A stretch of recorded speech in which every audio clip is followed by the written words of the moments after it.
Hey everybody, welcome to another episode of Defense with the Patience. I am Cyphus, I'm sitting here with my co-host Roland. Heyo!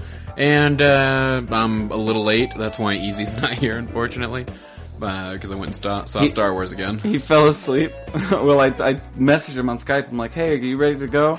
It's like, hey, my dad's asleep, and I'm like, go wake him up. To which she was like, sorry, no, can't. Mom said no. Mom said no, don't wake him up. But Easy is still He just got back surgery. Come on. I'm glad that he's resting. Yeah, me That's too. Good. That's good. Me too. I felt bad for saying that. I just felt bad for being late because of course, Star Wars again, and then of course it starts just pouring snow on us, dumping snow on us on my drive back. So I wonder if I'm in trouble with Mrs. Marchese, because she intercepted and was like, "No, don't wake him up." I wonder if she's like, that fucking Roland guy, whoever the fuck he is a bad apple. Or whatever Audrey says, imaginary. I'm like, they're not they're real people. We've met them. Like, she just doesn't understand. I don't know. Yeah, I think she just likes goading you. Well, it definitely does. So you saw Star Wars Saturday. Yes, I did. What did you think? Sorry, I'm not sure what you said.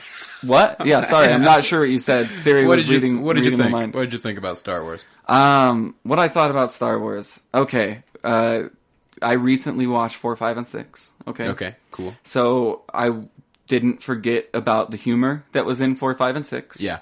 I feel like a lot of people just haven't seen those movies in forever and are judging that, like, oh, when they did that line for that joke or that line for that joke was so cheesy.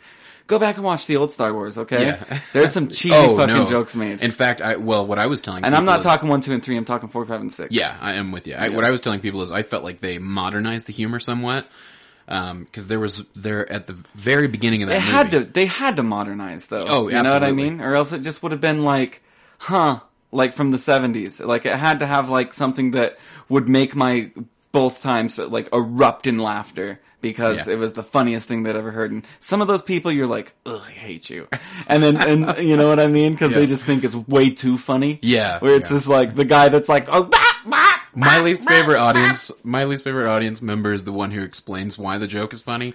Like, when they're on that, that snow scene, and, Chewie gives a growl to Han, and Han says, "You're cold." And this lady behind me starts busting up laughing, and she goes, "'Cause he has so much fur."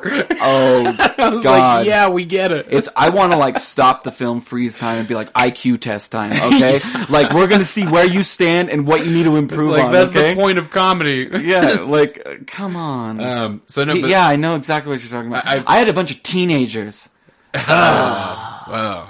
The shitty teenagers, okay? Yeah. You know which ones I love? When it comes to teenagers, are the ones that are, like, together, or like, we're gonna go on a movie date with each other. Sure. Because they're just looking at each other the whole time, and they're not obnoxious. It's when you get the groups of friends that are teenagers. Like we all used to be. And just like, oh, you fucking teen. I turn back and yell at them, and sometimes it's intimidating, sometimes they just continue Sometimes they just laugh hysterically. Or sometimes Audrey says I take it too far, but I'm like, I paid money for that. Like, I turned into that, 1950s dad that's like, I paid money and I'm gonna enjoy my experience. I'm with you, but at Star Wars, it's expected for everybody to be clapping and laughing and getting loud. That's fine. That's like enjoying a good piece of art. You know, you clap and you laugh. Well, it's an event. Yeah, it movies is. used to be events. Although, and still should be. I will say, as far as events go, the events at episode 1, before the movie had started, when everybody, I think, was thinking a similar thing to what they were thinking about this one,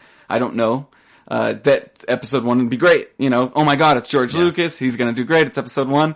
There were people like, at the front of our theater fighting with like, fake lightsabers, of course, but there was like a Luke and a Vader, and it was really cool, and it was a spectacle, I remember it, and then I just remember like, sand dunes, and he's driving around them.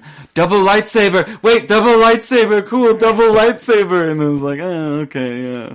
Anyway, and that was kind of a letdown. But I feel like they modernized the humor.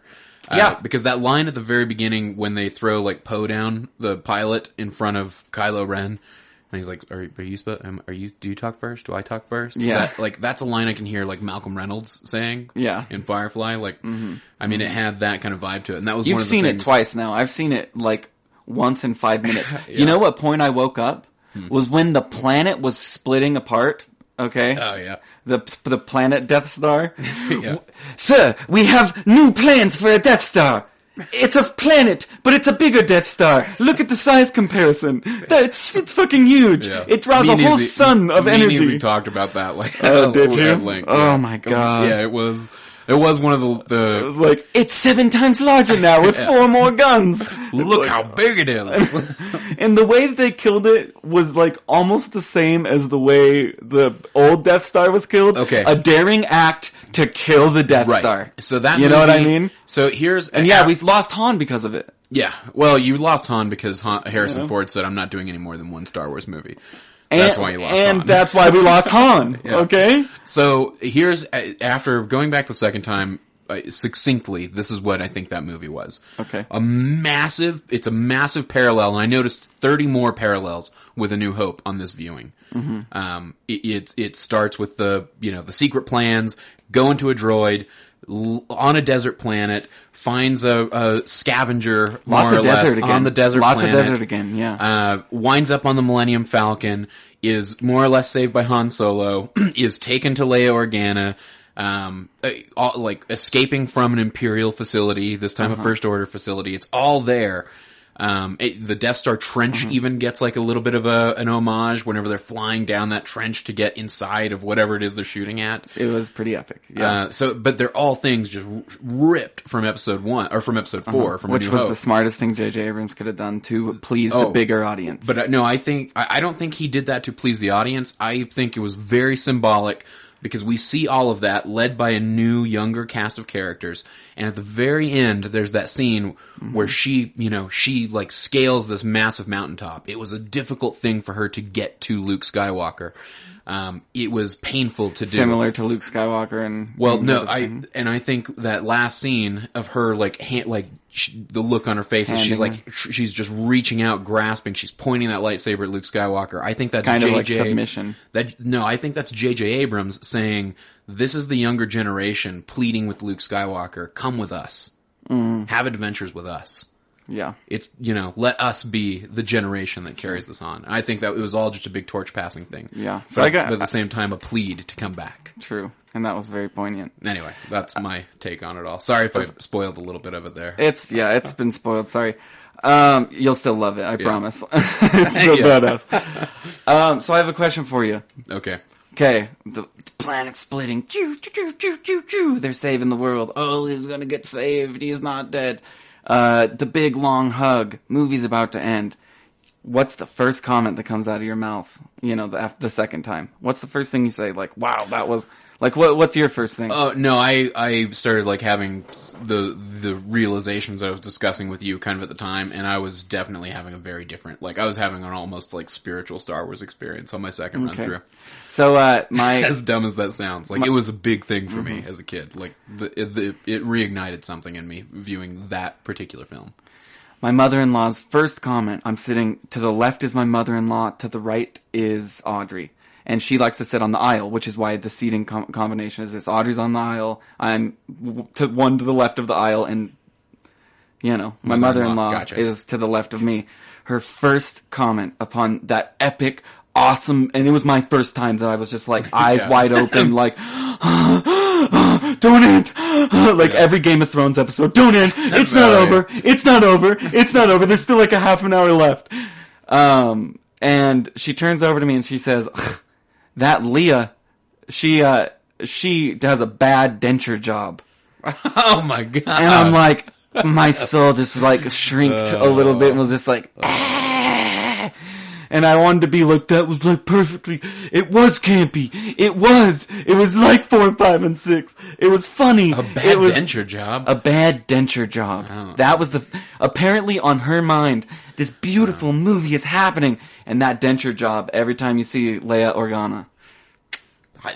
That's the focal point. Never even popped into my fucking mind. I thought it was pretty good. I thought they did a pretty good job of Han and Leia. Yeah. As far as like age and age comparison, although she sounded old. She sounded old as fuck. Okay. And Harrison Ford sounded like the Carrie old snappy. Fisher's like an old alcoholic chain smoking lady. Yeah, that's what now. It sounds like. Right. That's what it sounds like. Hey Han, how has it been? But I guess being a general would harden pretty much every aspect of you, including your voice. Of course. So, no, I enjoyed the shit out of it. I it like went by so quick. I was like amazed at like it just was done, and it was like, what the fuck? Like I was like, really? That was a short. I said that was the shortest Star Wars ever, huh? And they're like, no, that's like 2 hours and 20 minutes. And I was like, that's bullshit. You know, which is the same way I feel about. No, it's not the same way I feel about the Fellowship of the Ring series. Two Towers. No, those are like marathons, but that's because that's a different thing entirely. And they're longer. They're longer, and they're just like, you're gonna fucking fight to watch this while we fight to fucking fight everything else to save the ring and Mordor. Yeah, and it's just like, oh, good. The Return of the King is something like if I were to ever watch again, I would have to really psych myself out for it. Yeah, well, you'd have to do like a Fellowship, and you're like, oh, that was such a happy-go-lucky movie. They're gonna make it, and then Two Towers, it's a little darker. One time, my let face talked me into watching. We woke up at like 10 a.m. And he was like, "We're gonna watch back to back nonstop every Lord of the Rings special edition." Did you extended finish? edition? I bet you guys turned off. Oh no, we made it. Oh, but it was painful. It was a trek. Like it was one of those things where like when we were about halfway through the Two Towers, I was looking at my watch and like, oh man, I don't know. We're not even halfway done with this movie, and the next one's even longer. Oh man, yeah. Anyway, I was psyched for Return of the King last time I saw it because I psyched myself out. Like, we watched the first two really quickly, and then it was like a week before we watched Return of the King. So it was on the mind for like a whole week. Like, those shows are so excellent. And then we watched Return of the King, and I was like, this is fucking dope until the very last, like, I turned it off like 25 minutes to go. Like, after everything was over, after they were saved by the Eagles, it's like, okay, and cool, movie's over. Roll this credits. is exactly we where... get it. Yeah. Gandalf! Like, oh, I just can't do that. That just, takes it out of me. You know what I mean? Sure. I do turn it off about 25 minutes before. Wow. Well, you know, I did understand. that time. That's like, I was like, and that's a common complaint that movie ends I get 3 times. Yeah, I get it, and it's done here for me. Yeah. Some people go with the first ending, some people the second ending, some the third ending. There are a lot of endings. You just got to decide which one to cut it at. It's true. Anyway, so that's enough Star Wars talk. That's all. It's been on the mind. It's on everybody's mind. When you gonna see StarCraft? I feel like I may want to see it one more time. I don't want to see it again. Really? Yep. I feel like I had the experience that I wanted to. I had the nostalgia hit me because, you know, my parents went and saw those as like teenagers or like maybe younger than teenager. I don't know, 10 to 15. They saw those movies. 1977. We could do the math. Okay, so they were 14 and 11. So a 14-year-old kid seeing Star Wars, my dad would be 14. Seeing Star Wars for the first time. Yeah. Pretty magical, right? Oh, yeah. I couldn't imagine. So I grew up on watching them and hating them, like, at first, because, like, he did the first run-through where it was like, we're going to watch all 3 of these. Sure. And then I remember getting older, and it was around probably, like, 10 or 11, I'd say, where it was like, this is actually really cool, and these graphics are cool. Anyway, that's what gave that nostalgia. It was that type of nostalgia where it was like seeing The Goonies again. If I were to watch The Goonies again, it would be like, you know, that like going back to like childhood, like, wow, that was nostalgia. I'll say I like watching it. I wasn't even born in the 70s, you know what I mean? Like, Sure. It's crazy that it can be nostalgic for somebody who wasn't even born. Oh, yeah. At the time of its at release. the time of its release. It's just, Well, even by the time I was born, all 3 of the movies were out. Yeah. And were, you know, on video, you know. So crazy. I don't know. I like seeing those. I like seeing Star Wars movies multiple times. I saw the Lord of the Rings movies multiple times. I don't want just for like missing little. No, oh, I didn't know that. One, because they're don't remember that part. They're right up my alley, and they're definitely films I enjoy. And 2, there's such a huge discourse that surrounds those movies. And there's so much that you miss, just even on the first viewing. Like when you rewatch something, especially something that likes to lay some decent foreshadowing, you miss a lot of that foreshadowing, or at least it's kind of relegated to the subconscious. Relegated to like a double. Like I don't know what you're trying to say. Oh, you don't like a double Tempest, like Arc Warden. Oh my god. Should we talk about this now? Oh god. Okay. Should we talk about this now? All right. Or Tempest Double, excuse me.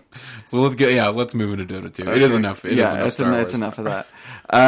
I like to refer to myself as Double, or his self refers to himself as his self, or whatever he says. He has a line that, like, I'm going to start punishing myself like Arteezy does, where he puts on the track of Ember Spirit and just plays Ember Spirit lines over and over and over and over and over and plays Ember Spirit. I'm going to do that, dude. I'm going to Arc Warden boot camp, and I did for like 5 hours yesterday. Okay, so how much MMR did you lose? 124. 124, but when I was here earlier, it was 150. No, it's 100. No, it was never 150. That's what you first I only played 5 games, and I lost every game. No, I played 6 games and I won 1. I feel like anybody at home listening to this, I won 5, lost 1. You'd be like, well, it was lost 5, won 1 of 6 games. And that's how this works, okay? So I won the first one. Pull it up for me. Okay, no, I absolutely will. Hold on. I want to see it. I like fact checking. I've already showed the stream like a million times. I will, yeah, I'm being fact checked right now. But anyway, I won with him, and then I played some other heroes, and then I did 5 in a row. Okay? And here. You can probably even hear the loading music. This is lame that I even have to do this. I gained all my MMR back because I played Ogre, Zeus, and Invoker. So, okay. All right, so Arc Warden. Right 1, 2, 3, 4, 5, 6. 1, 2, 3, 4, 5, 6. So I won the first one. Oh, I didn't even have heroes in between. I won the first one. Lost 5 in a row. And I want to explain this one that I did win. I was 4-9. Yet I still had 717 GPM. This is a Butterfly Necro game. And then the next one was the most frustrating one. I was 16-8. I had Daedalus, Monkey King Bar, Manta, Necro 3, Boots of Travel, Midas. We had a Fortify where if I would have won the battle, which I was about to, they were attacking our Ancient. They went straight for Ancient because they got one of those opportunities. They had not megged us. They were just going straight for Ancient. I was coming back alive in the fountain, spawning all my Mantas, all my Necros, about to put down 2 evasion shields right around our Ancient to protect the fucking entire thing, and kill some bitches and march down mid and win. Okay? Like, it was fucking about to happen, but we had a Fortify. And it didn't get clicked. I just thought for sure. Because I was spawning all my units, and I was like, we needed that Fortify. Like, I was there. And the team just kind of gave up. And it was just over. Fucking 16-8-1, all those 726 GPM and XPM. And that's the trend for most of these games. Pulling up another random one. I am 10-9 with 600 GPM, 600 XPM. 10-9-3. Anyway, like, most of the games I felt like I was contributing. I felt like I was, at least, I wasn't excelling. I wasn't your A student, but I was your C student at least, in those games. Sure. And we lost them all, which is why, I argue that solo is when you have to get A's. You know what I mean? Well, you ever heard, did Ursi ever tell you the 40-40-20 thing? 40-40-20 percentages of something? Yeah. What? It was really interesting, or I mean, at least it's his like general take on things. 40% of the time, you're going to win no matter what because either your team is so good or their team is so bad. 40% of the time, you're going to lose no matter what, either because your team is so bad or their team is so good. And then 20% of the time, you're going to determine the outcome of the game. That's cool. Okay, well, if every 1 in 5 games I determine the outcome, hopefully that means MMR climbs. You know what I mean? Yeah. Hopefully that means win that game, because I play that way all 5 games. Mm-hmm. Hopefully it's enough. And it wasn't with Arc Warden, and I recognize that although we lost, and although there were a lot of people that were like 0-10, just non-contributors, a 0-17 Lycan, I want to say, on one of those games. Or maybe it was like 0-7. I exaggerate things in my head. Yeah, it was 0-7. So, it was right here. It's ingrained in my head. 0-7-3. He had a BKB, an Iron Talon, a Daedalus, Vladimir's Offering, and 346 GPM. And he was such a letdown. Then we had a Sniper that was 4-9, who was maybe even more of a letdown with less GPM. And then a Kunkka that could do stuff, but didn't do well at 3 and 10, and then the rest, and then an 0 and 4 Omni Knight. What were you in that game? 16 and 8. Wow. So Did you run him mid or did you run him? I ran him mid all 6 times. But watching Purge's how to play Arc Warden, it's safe lane. He thinks safe lane. He says that he would be a great mid, but he's squishy, which I agree. But I do a stats build. I do literally 2 in stats, 3 in Iron Flux, and 1 in 2 stats, 3 Iron Flux, and 1 in ult. Like, I literally only have 3 things on 1 skill by the time I'm level 6. And that's when your prime killing times are level 3, level 5, and level 7, just like Shadow Fiend. Because that's when you get a stronger Flux. Level 7 is when you're strongest, and when you should stop fighting. And this is, I did a lot of talking with Grouty last night, who he is like 7 and 1. Or last I checked, he's probably better in ranked Arc Warden. I am 4 and 8 as Arc Warden. I've definitely lost way more than I've won. And he has different ideas for the way things go. I play super greedy, of course. It doesn't even it doesn't even matter. You play all things greedy. Yeah, like I start. So it's bad. I start with the Glove of Haste and Tangos and go mid, and I have 47 attack because I do stats level 1, and then flux, and then stats, and then flux, and then ult. So, and that's what I'm doing. And so eventually I have I get up to like the 60s in last hitting, and playing enough Shadow Fiend, I'm okay at it. And his animation's really easy. One of the easier ones is just he doesn't do shit for damage. That's why people are like, he's so hard. He has to have Midas. That's his only farming mechanic. Yeah, but he does have good base damage and you can get there really easily. Especially if you go the Manta build. And I'm starting to think that it's either Necro or Manta, not Necro and Manta. Which, all those games I got Necros and Mantas, which makes it just, it's hard. I mean, even Purge was because Purge played it way better. He was like, dude, I have 12 actives, and I have 4 illusions, and I have 2 warrior necros and 2 mage necros. And it's like, yep, and throw a refresher onto that. And then you have an exact duplicate of yourself that you want to cast Spark Wraiths every fucking 4 seconds. And you want to throw down the evasion shield at the right time, and you want to flux people. Great thing about Flux right now, and this is why I really want to jump on the Arc Warden train while he's overpowered. How he is overpowered is people don't know how Flux works. I swear to God, all 6 games it worked this way. Yeah. I win my early game. Is when I cast Flux on somebody, their first instinct is to run away. Like anything, get away, get behind tower so he can't right-click me, and so I can weather the storm. You know what I mean?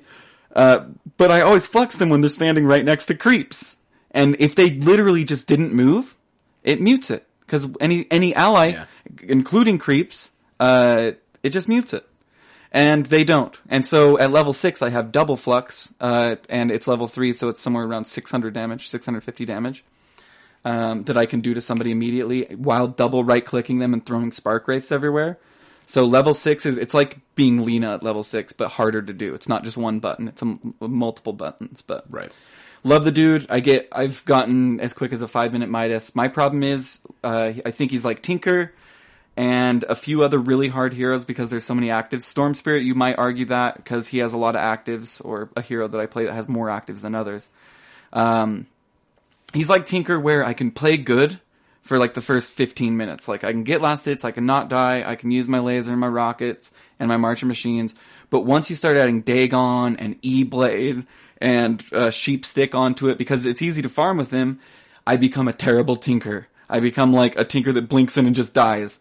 When I have 20,000 gold worth of active items because I can rearm them. Anyway, that's how I feel with Arc Warden. I need to work on it. Yeah. You'll only get better the more you play it. I only have gotten better. My problem is... I am curious to see where he ends up falling popularity-wise. Obviously, I think the built-in... I'm seeing everywhere right now. I'm not seeing a definitive spot. Well, but I feel like the built-in mechanic of the additional micro will instantly turn off a batch of players. Pudge refers to it as light micro. or something like that. He said it's like, if Purge, you can purge. Yeah, sorry. He refers to it as like a light micro, or like he didn't say, I'm paraphrasing when I say light micro, but like something that isn't super micro intensive, because it isn't like playing Meepo.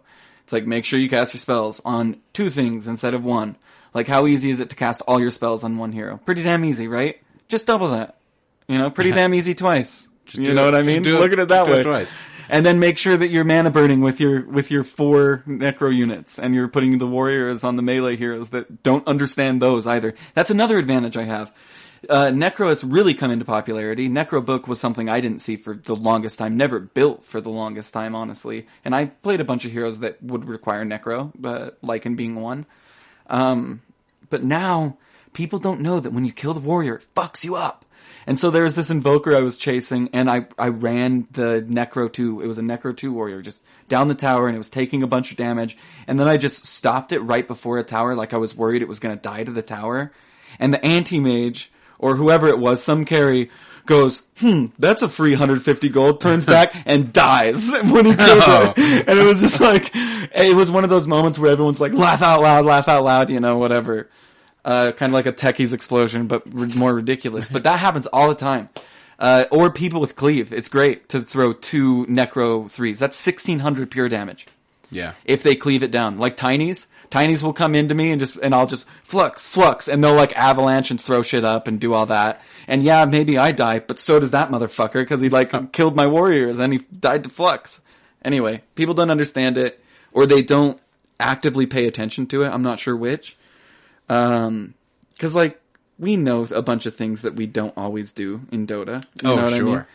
I mean? But yeah, definitely for everybody listening that is having trouble with Arc Warden, which you're not, because he has like a 36% win rate, you're probably loving it. But if that weird thing comes on you where it has like a little orb thing people around are having you, trouble with it because, you know, half the time he's on your team too. Like there's some jackass who snags him right away and doesn't know how to play him. If he's your enemy, don't let him get a kill. Walk toward the nearest creep or hero and just stay by him for more than 5 seconds. Yeah. If you can. Or like 3 of the seconds, because it'll just mute it and the spell will just be going the entire time. Or just keep going with the creep wave. Yeah, just be within 200 of a creep. Okay? It's not that bad. It's like the range for a Quelling Blade, but to a creep. You know what I'm saying? Sure. Pretty easy. I get a lot of kills with that. So one quick thing before we move on from Dota 2. I'm not ready to move on from Dota 2, sir. The Ogre Magi in the jungle. Oh, I played Pudge. Okay. Oh, you played Pudge? I professed and won both of my games as Pudge. Oh, God. I did pretty well. I can fact check that if you'd like. Oh, it's so disturbing. 2 Pudge. My first Pudge game was, I was level 13, 7, 6, and 11. And these were both mid Pudges. And then my second one, I was 15, 17, and 16. That game was crazy. I had a Lotus Orb and a Heart and an Ags. Oof. It was definitely not me winning that game. It was more the Disruptor. The Disruptor had the sickest ult I've ever seen. He was 10, 12, and 38. Well, I don't give a shit about your Pudge. I want to talk about the Ogre Magi in the jungle, because I want to see what people think about that. I've changed my opinion a little bit because ever since your advice. Honestly, I prefer by far the way I built this Ogre, which was Iron Talon Tangos on Ogre, straight to the medium camp, choke if you can, choke farm if you can. It makes it really easy. Make sure you stack if you're choke farming. You don't still pay attention to that clock. Just make sure you've aggroed everything. I then go into Headdress immediately, and then I get Buckler, because the Buckler actually, when used for 10 mana, gives an extra 9 armor, or 7 armor, an extra 7. So I pop that motherfucker. I go straight into Mechanism, into Brown Boots, then Mechanism, after Buckler, because after Buckler is when I'm done with the jungle, pretty much. It's time for me to roam around as Ogre. It's time for me, and I do a 2, well, what I have been doing is a 3-1-1-1, so by the time I'm level 6, right? So 3 in my stun, 1 in my ignite, 1 in my bloodlust. The bloodlust is purely for me for in the jungle. Right. So I can kill creeps faster, okay? And then, the stun is for helping the safe lane. I had a really communicative bounty hunter that was like, hey dude, we're looking for a gank. And it'd be like, cool, just stay invisible, I'll be right there. And I was at maybe the medium camp, and I just popped on over, threw a stun, couple right clicks, we got a kill, and I went back to the jungle. It was perfect, and space created, for sure. That's kind of how I played him. So I played him twice. I get the Guardian Greaves, I get the Aether Lens, of course, before the Guardian Greaves. The times that I lost were when I went the Ring of Health. Ring of Health is not enough. The headdress actually does you a lot better. So instead of trying to focus on getting your Aether Lens out sooner... What's the health regen on the I don't know how to find that right the... now. I really don't. It would be annoying, and this is bad plot. I'll look it up. Okay. Yeah, look that up, because I don't know. But headdress provides, 2 armor and 3 HP regeneration, whereas Ring of Health does 5 HP regeneration? Or... Ring of Health is 5. Yeah, I know Ring of Health is 5. I want to know what a headdress is. I'm looking it up. But the buckler plus headdress, I mean, that's more than a Ring of Health. That's 300 more. Maybe 400 more, because the buckler's badass. Anyway, you just rely on Ogre. He does really well. You kite the creeps a little bit. I mean, it is kind of face first, but eventually you get to the point where you're just regenning through it once you do get your Aether Lens. So one headdress grants a total of 38 health, 0.06 health regeneration, 0.28 armor, 2 attack speed, 26 mana, 0.08 mana regeneration, and 2 attack damage. Cool. Together, the regeneration from the aura, it grants a total of 3.06 health regeneration to the owner. Much cheaper too, and easy to digest because I can get a Ring of Health really quick. I can build it really quick. I prefer it, and it's a lot faster to get to the buckler because that with the buckler, which is at least 5 armor on the buckler, and then you can passively add 2 more, or you can actively add 2 more. Anyway, I do that, and then I get Ags, or I get Greaves, and it's pretty fun. It's not like your traditional way of thinking a jungle is, where I just sit in there for 9 minutes and come out badass. It's when I mean jungle, I mean that's where I start. I start level 1 jungle, and I see which lane needs help, and I respond there. And if no lane needs help, then I just continue farming. And that's my idea as far as Ogre Jungle. It's not no matter what's happening, let the world burn down while I'm staying in the jungle killing things. Look for your opportunities. Always have a TP. That's another thing. I'm porting out of the jungle constantly. It's just kind of like home base. It's okay, everything's calmed down. I don't need a steal experience. I'm not going to get the last hits anyway. I know I'm capable of getting last hits with this badass Iron Talon that provides 2 armor, which is fucking sweet. Because it's a Ring of Protection built into that.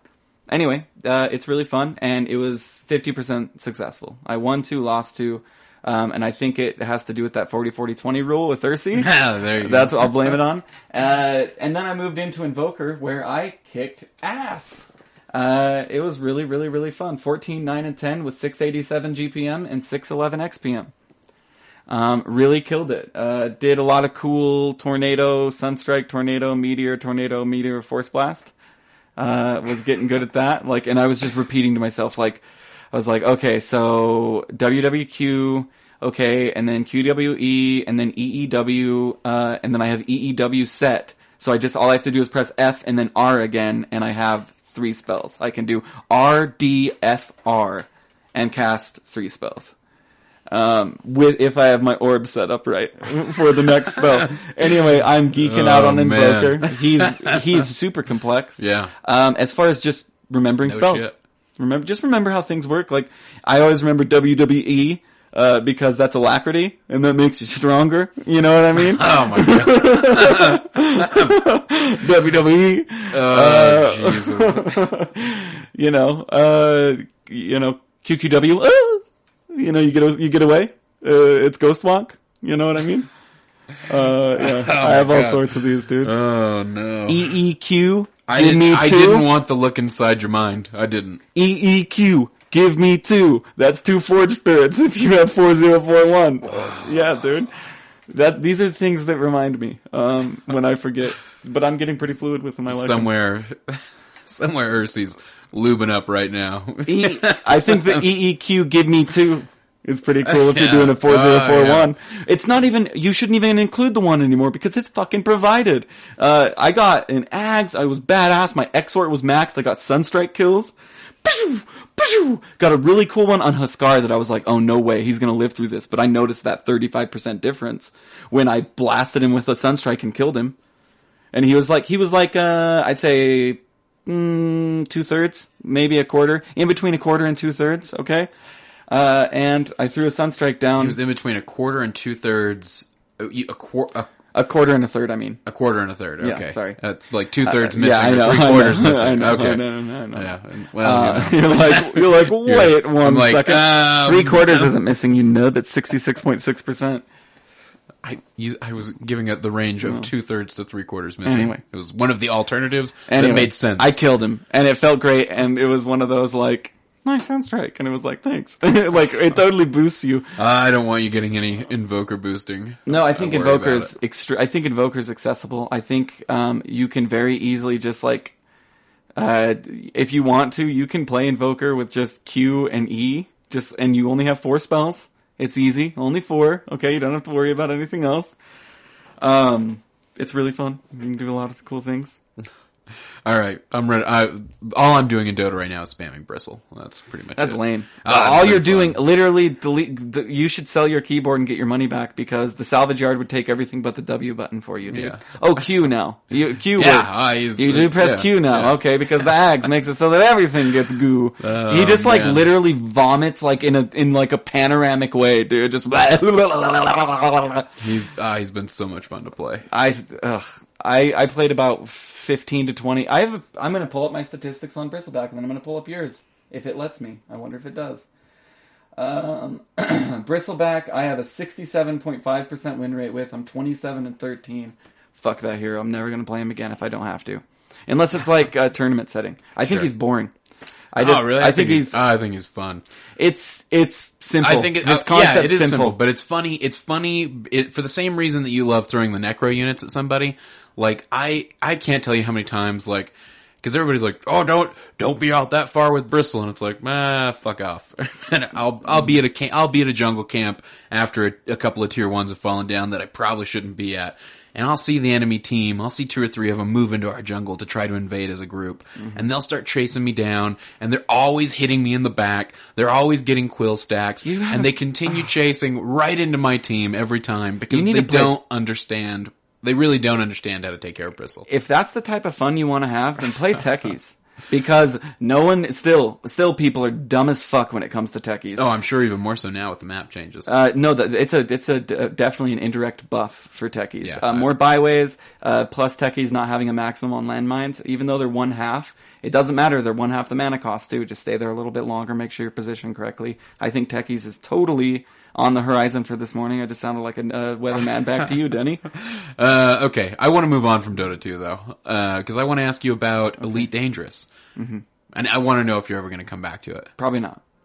That kills me. Here's the thing. Kills me. I've played more MMOs than you. Okay? A lot more MMOs than you. Sure. And the one thing that really burns me out about MMOs that World of Warcraft attempted to fix with the epic mounts. You could fly places, so it was actually really quick to get places. But even in Elite Dangerous, I don't like the fact that I can go out and have a cigarette while I'm traveling to a space station that takes me 10 minutes or less to land on. I don't like that. I think that you misinterpret that game. It's cool. No, I understand everything, because it's more about a sim game, right? It's more about like flight simulators. They're sure. It's more about just the actual flying, but the technical just the actual flying to Yaping is don't touch anything and go really really fast and then slow down. Oh no, there's a lot. And more. then you there's go a lot more technical know-how with that game. Just speed up, slow down, and make sure you're aimed at the target. Sure.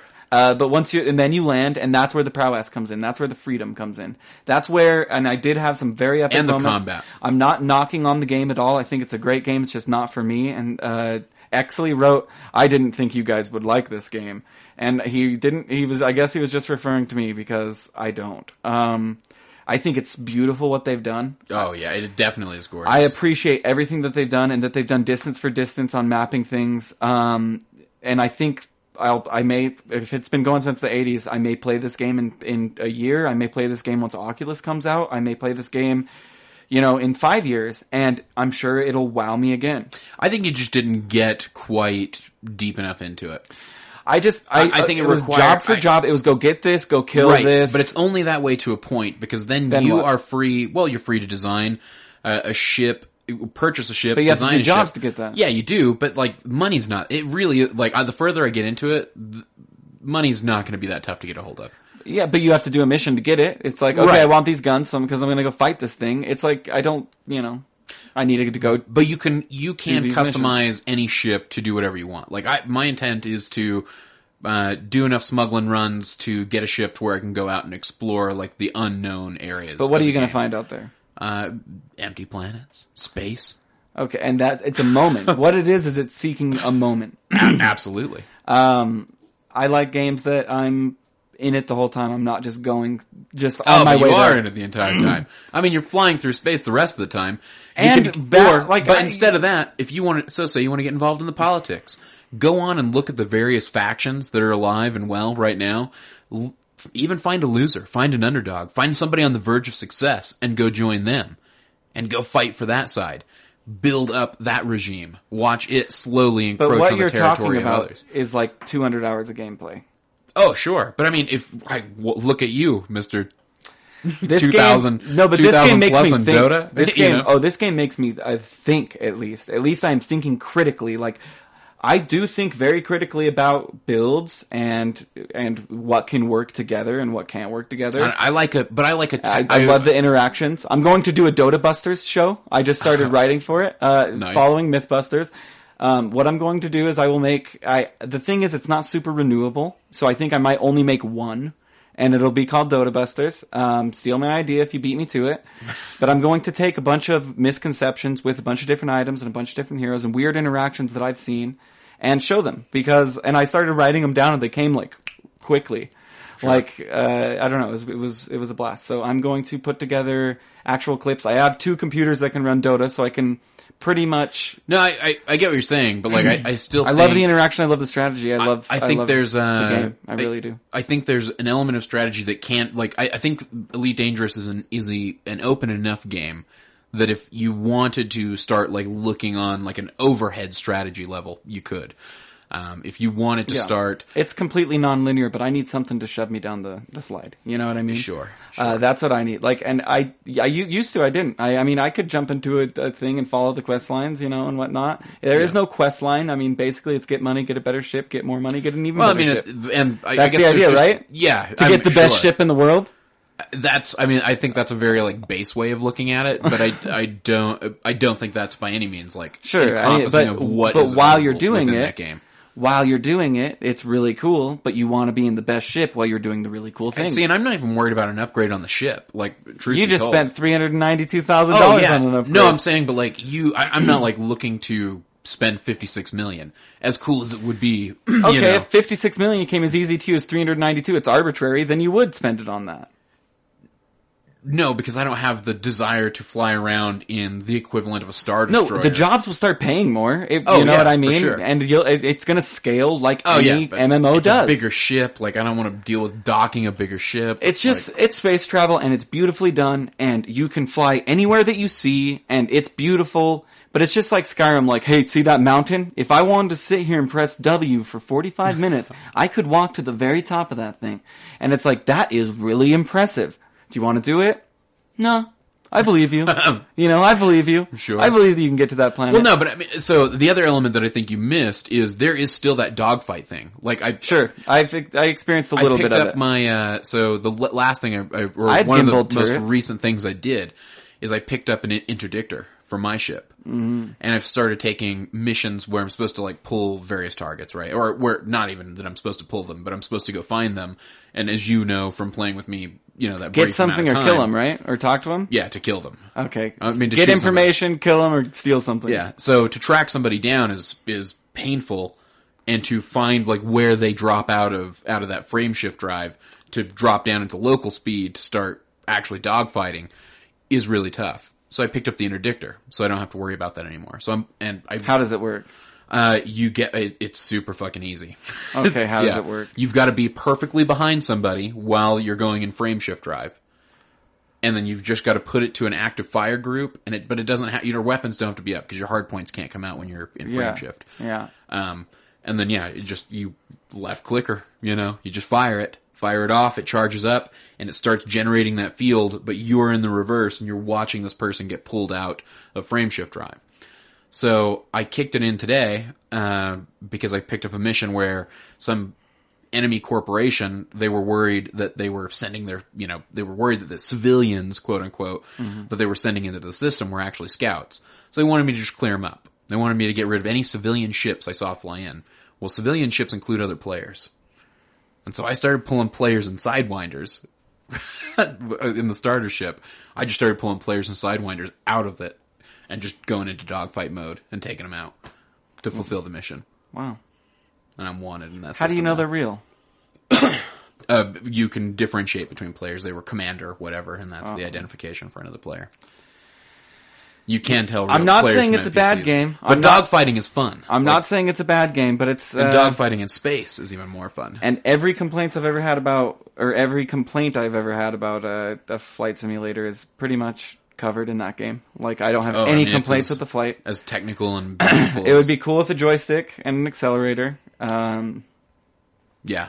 But, I guess I'm gonna pick one up. I guess for the same reason I'm not playing Arc, where it's like, well, I could build walls around a giant fucking thing. And I was like, the coolest thing I thought was like, whoa, that tree just cut down. And it's going to grow back. That's pretty crazy. That's kind of like real life. Whoa, that tree just cut down. And then just, or the dinosaur. Like, it was pretty epic, but it just loses me so quick. I want to think about things. I want to think about. Well, and I felt like with Arc, I think there are both limits to like how open a game can be, because that game was very contained as far as like the square footage of the game that you could cover, and every island was the same no matter what server you were on. Yada yada yada. Probably not nearly that way anymore, because we got it pretty early in early access. And again, those out there who are still playing Arc, like, know that I haven't. Is it not in early access? I don't know. I don't know if it's considered early access still, but that was pretty much it. The game was the setting, and that is it in and of itself. I know they're trying to do like the deathmatch, like survival, last man standing things on the island. I know they're doing all of that. And I know that, yes, you could create your own story theoretically in Arc by having wars with enemy tribes, but let's face it, it's never going to be like a role-playing type experience. It's going to be more like, hey, some new 16-year-olds who are trying to fuck with everybody are here on the island, and they're going to destroy all your shit. Which was epic. I mean, we got in a couple fights. There's a time where I was on a Tyrannosaurus Rex hiding in the middle of the woods with the lights out, and they're looking for me, and I could see their fucking lights, their torches looking for me, and I was just, calm down, Betsy or Betty? Yeah, whatever. Betsy? T-Rex was. Just calm down, girl. Calm down. And we were just hiding in the forest, pitch black. Calm down. It's okay. And they never found us, and they were real player characters. Like, and those are stories. Like, you get stories cool like story. that. Sure. You know? But Dota is more like a skill, I guess. And StarCraft was more like a skill. It's like, I'm investing this time because it's, I'm becoming more skilled at it, hopefully, or knowledgeable, whatever. Well, my point with that was that I believe that Elite Dangerous improves upon drastically that element of Arc. Like, it is open. It's incredibly open. It's far more open. That's the itch that Arc really got me on, is that you could change the landscape. I wish digging were an option if they could somehow. That is never what draws me to a game. I never think really awesome. drawn I think to that's like building. Cool. Customization of a starship is one thing, but like building a base. But like putting guns on something is, what you're talking about. Like, I can make one gun bigger than the other gun. I'll get that gun. Like, that's basically the thought process. Well, no, there are other things. There are definitely a ton of but the utility, there's a bunch of decisions. For sure. And not even just the utility, but even with weapons, like there are decisions that can be made. That I have 4 hard points. I need to get the best 4 guns that work in tandem with one another. That's the customization. I have 3 hard points. I need to get the best 3 guns that work together.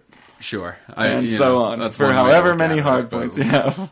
But no, that's one way to look at it, I suppose. Cyphus says begrudgingly. No, I don't think, but I'm talking about from like a story perspective. Like, there are more like gameplay elements that can drive stories that exist within Elite Dangerous than ever would exist within Arc. And like, I think that was your issue with Arc in the end, is like, yeah, like, how many more days am I going to log on and chop down trees and build walls?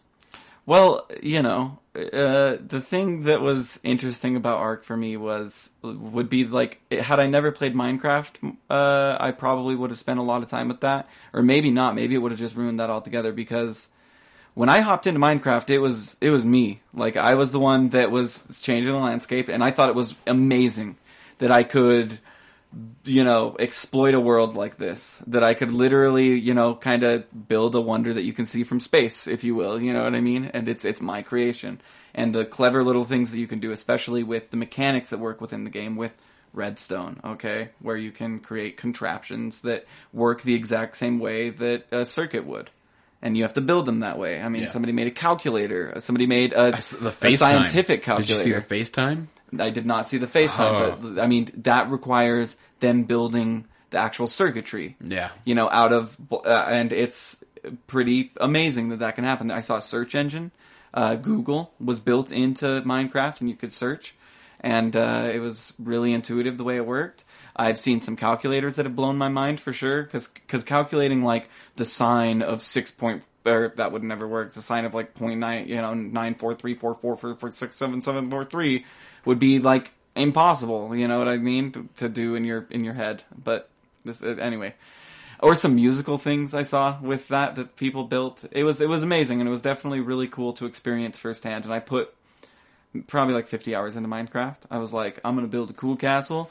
Which doesn't sound like a lot of hours, really. No, it still died, for sure. Like, I wasn't like every day out here. Like, I never ever grouped up with people, except on Xbox with Spencer, a friend, Spencer. Yes. We would play on Xbox, and it would we'd brew coffee, okay?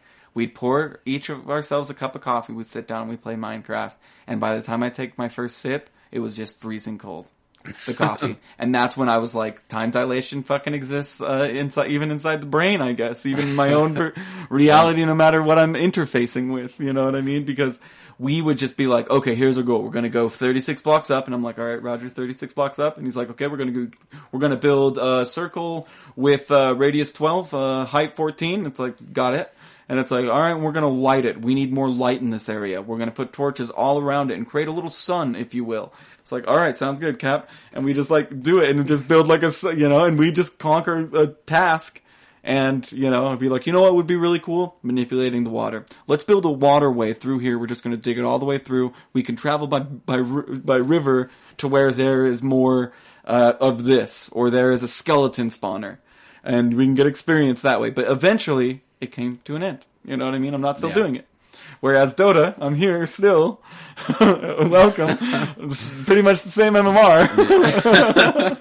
I guess every year, hopefully next year I'm 3K and I'm the 3K scrub. You know what I mean? Yeah, maybe. Hopefully. That'd be a fun goal to set. It was over last Christmas break where we made 2K, wasn't it?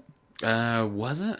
When we did the Caudal Bristleback, over and over, and we did it 17 times, and we graphed it out, remember, and took a picture? Yeah. I bet we still have that picture. Yeah, probably somewhere. Yeah. Where it was like, we rose 17, we climbed 25, we dropped 14, we climbed 36. It didn't work like that. It was more like 24s, 23s, 25s, but I guess fun. We did spam a lot. Well, maybe we'll do it again over this break, we'll see. Yeah. For sure. All right, I'm going to close this out. I had some news. So, interesting tidbits from the news. I told you before this, Valve's being sued by a French, consumer protection company or organization.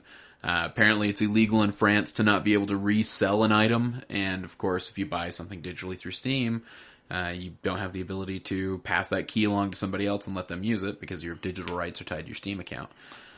So anyway, they're thinking about that. Who knows what will happen with that. Valve and Blizzard are both suing a game. Actually, this is kind of funny. We should talk about this real quick. Okay. They're suing. So did you ever see those commercials for a game called, I want to say it was a game called Heroes Charge. They were on Hulu. If you watched any Hulu at all. No. I don't watch Low Class Citizen fucking with commercials all the time, dude. So they are being sued by both Blizzard and Valve for copyright infringement, and it's basically a phone game that's kind of like a MOBA, and the characters all look, oh man, it's Dota 2. Is it? Like, they are Dota 2 characters. So, this is Ancient Protector. Is it Ancient Apparition? No, it's Treant Protector. Oh my god. So the Admiral, she's basically a female Kunkka. Okay. Arcane Sapper, let's see if you can figure out who Arcane Sapper looks like. What do you think? Just based off of the name, who would you guess? I'm gonna guess Arc Warden. No. Take a look at Arcane Sapper. Oh, Anti-Mage. I mean, right down to the the twin blades wrapped on his arm. Right. So I mean, the Lena and the Sniper ripoffs. I don't know the character name, so it's real hard to locate them. But they are perhaps the two that look most like the. So Dota 2 what is versions. Blizzard suing for? The same thing Valve is. Fuck them, dude. Fucking Blizzard, those punks. No, Blizzard initiated the fursuit. And then Dota 2, then Valve was like, hey, we stole those guys from you guys. They open the blinds like, whoa, dude, it's like 1:30 in the afternoon. I should go to work. And then it's like, yeah, oh my god, Blizzard suing? We should sue, man. It's like, yeah, dude, but isn't this coffee great? It's Seattle's best. There's Cleric. That's their Omni Knight ripoff. Oh, wow. With a generic name, for sure. Corrupted Angel. I'm guessing that's Vengeful. Let's take a look. Maybe it is. Corrupted Angel, Vengeful Spirit. Angel. Oh, no, she's a little different. That one's not quite the ripoff. Anyway, so yeah, if you guys are out there, if you want to take a look at it, just go Google Heroes Charge and take a look at the character list. They're pretty hilarious. And 77,000 Steam accounts get hacked every month. Wow. So there's a stat for you.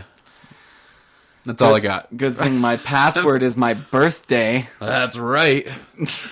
That would actually maybe be a little bit hard to find when I was born. Yeah, your birthday would be tough. I don't know. Maybe we've talked about it here on the show somewhere. If somebody scoured the archives. No, I've never talked about my birthday. It's a very important day. Okay? That's a very important holiday. All right, I'm closing us out. I'm doing it. So if you guys want to find us, we're at defenseofthepatients.com, where we have an Amazon banner.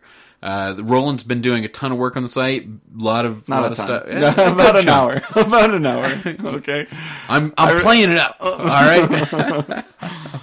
It looks good. It does look good. It looks better than it did before, that's for sure. We actually have tabs instead of just a big blog with show posts. Mm-hmm. You know, now you have to click a tab to get to the big blog with show posts. And that's how the show posts will be.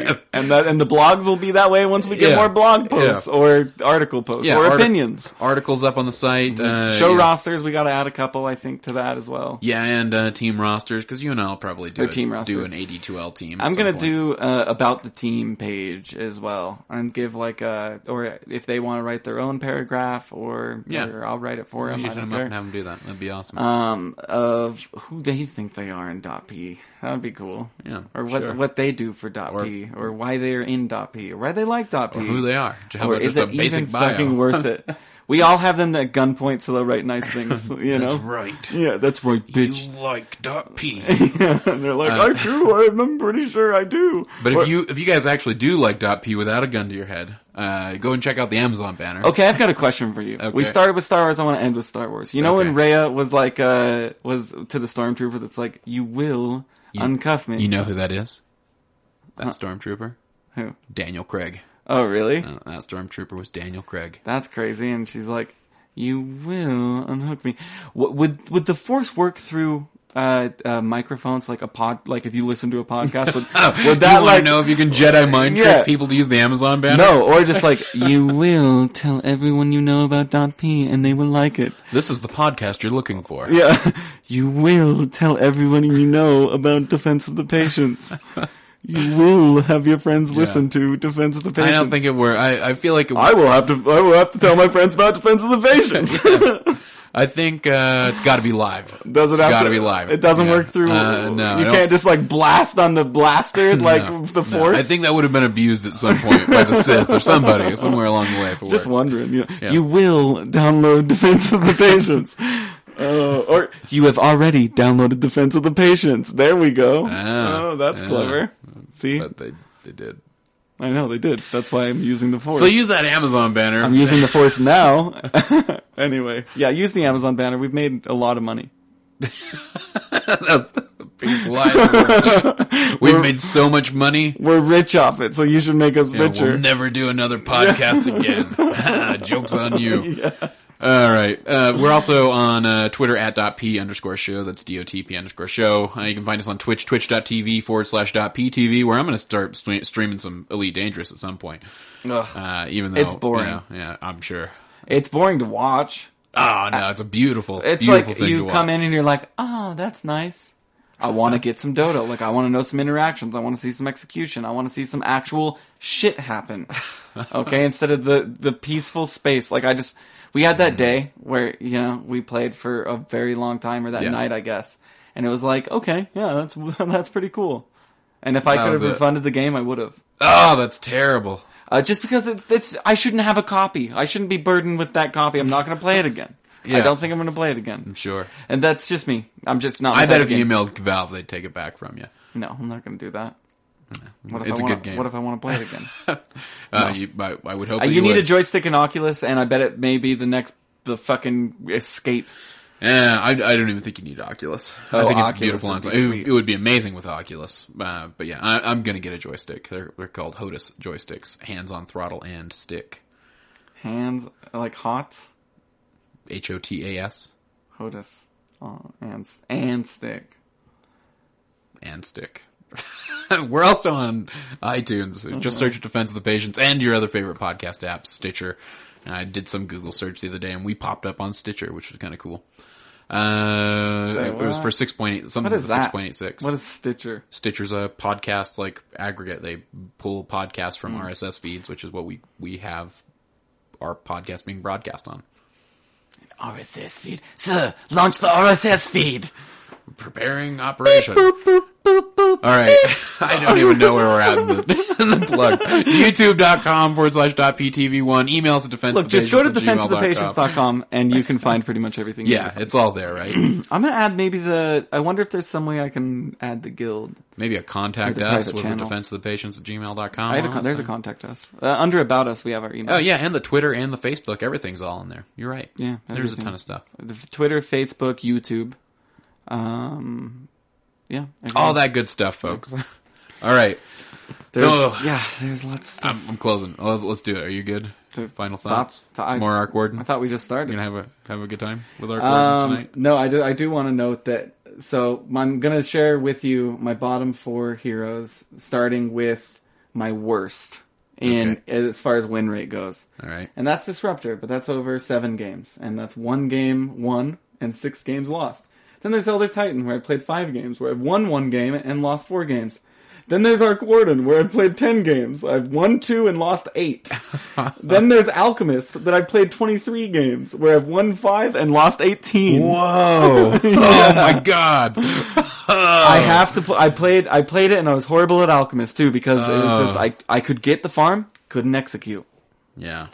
So yeah, no, that's definitely an issue. And those heroes, yeah. I'm so glad you won't play Alchemist ever again. Nope, fucking hate that hero. Good. I'll say that much. Alright guys, until next time, this is Cyphus for Arc Warden and Roland. No, it's Arc Roland. Arc Roland. Okay, it's Cyphus for Arc Roland saying good luck and Godspeed.